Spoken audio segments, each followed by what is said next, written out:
ONGCৰ তেল গেছ পৰিবাহী পাইপ ফাটি তেল নিৰ্গত। চৰাইদেউৰ দিচাংপানীত ONGCৰ তেল গেছ পৰিবাহী পাইপ ফাটি তেল নিৰ্গত। দিচাং নৈৰ জৈৱ বৈচিত্ৰ্যৰ প্ৰতি ভাবুকি।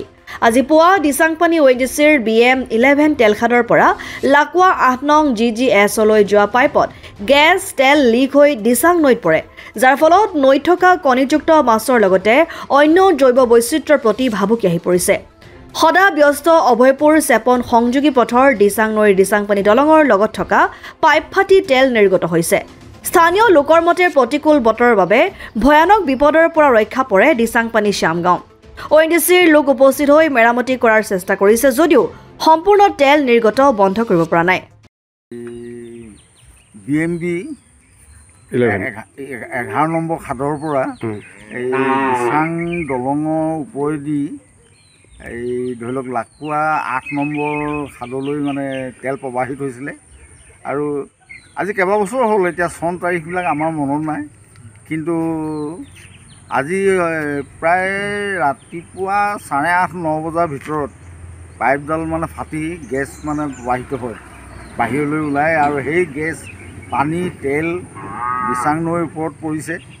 আৰু দিচাং নৈ পানী এনেও প্ৰদূষণ, এই তেল গেছ পৰাৰ বাবদ মানে এই গৰু ম'হৰ পৰা আদি কৰি মানুহৰ মাছ যিবিলাক নদীত থকা প্ৰাণী সকলো কাৰণে ভয়ানক হৈ আহিছে এইটো। আৰু বৰ্তমানলৈকে ইয়াৰ যিটো তেল নিগৰিত হৈ থকা এইটো প্ৰথমতকৈ অকণমান কমিছে, কিন্তু সম্পূৰ্ণ বন্ধ হোৱা নাই।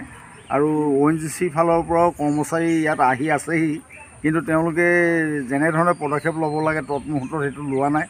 আৰু কেনেবাকৈ যদি আজি প্ৰতিকূল বতৰৰ কাৰণে এইটো ৰক্ষা পৰিলে বুলি ভাবিছোঁ, কাৰণ ৰ'দ যদি প্ৰখৰ হ'লহেঁতেন, এই জুই প্ৰবাহিত হোৱা হ'লে এই দিচাংপানী শ্যামগাঁওখনৰ মানে সম্পূৰ্ণ জুইত জাগ হ'লহেঁতেন বুলি অনুমান হয়।